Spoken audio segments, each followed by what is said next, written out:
Eh bien salut les petits potes, c'est LBZ Bike. Aujourd'hui petite vidéo les gars, je vais vous apprendre le wheeling en très peu de temps. Du coup c'est parti. Avant de commencer la vidéo, n'hésitez pas à vous abonner et à liker. Mettez le casque hein, parce que franchement le casque ça sauve des vies, hein, c'est comme la ceinture en voiture hein. Donc voilà, le petit casque. Pour ceux qui n'en ont pas, en vrai, achetez-en un. À part ceux qui font de la bike life, hein. Il y en a, mais enfin la plupart ne mettent pas de casque. Mais bon, après ça c'est un style de ride. Après chacun fait comme il veut. Du coup, première étape, je vais mettre dans l'autre sens. Première étape les gars, pour ceux qui ont une fourche, la compression et on tire.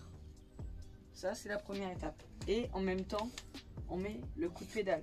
C'est-à-dire on met ses pédales à l'horizontale sur le pied le plus fort. On met la compression et après on l'a, c'est difficile, c'est à l'arrêt, donc voilà comme ça, puis après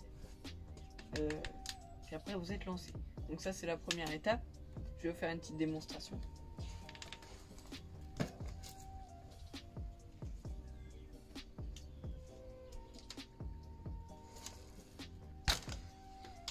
Voilà, bon là je l'ai pas fait très haut mais c'est pas grave.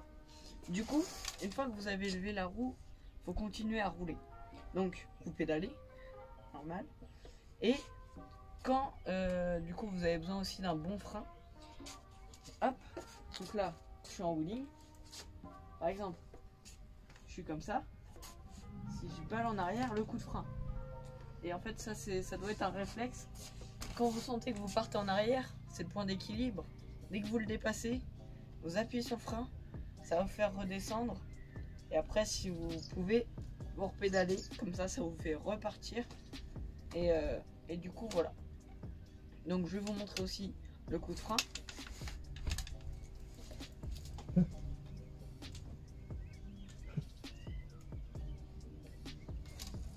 là, je pars en arrière, le coup de frein.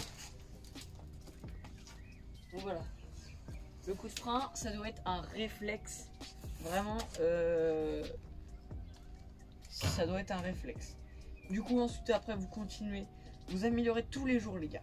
Vous allez, vous améliorez tous les jours. Vous continuez, même si vous sentez que vous progressez pas. Au bout d'un moment, ça va venir tout seul. Et c'est comme n'importe quoi. Hein. Un trick en vélo, du jour au lendemain, ça peut venir. Donc, faut jamais lâcher. Et du coup, je vous souhaite un bon courage pour réussir ce trick. En vrai, il est assez simple. Le plus dur, c'est, l'étape supérieure, c'est le manual. Manual, c'est un wheeling sans pédaler. Franchement, ça, c'est dur, mais ça se travaille. Hein. Et du coup, voilà les gars. J'espère que ce petit tuto vous aura plu. Je vais en faire plusieurs des petits tutos comme ça sur les tricks que je sais faire. Puis moi aussi, je vais progresser pour vous apprendre des nouveaux tricks. Et du coup, je vous dis à plus dans une prochaine vidéo. Ciao, ciao.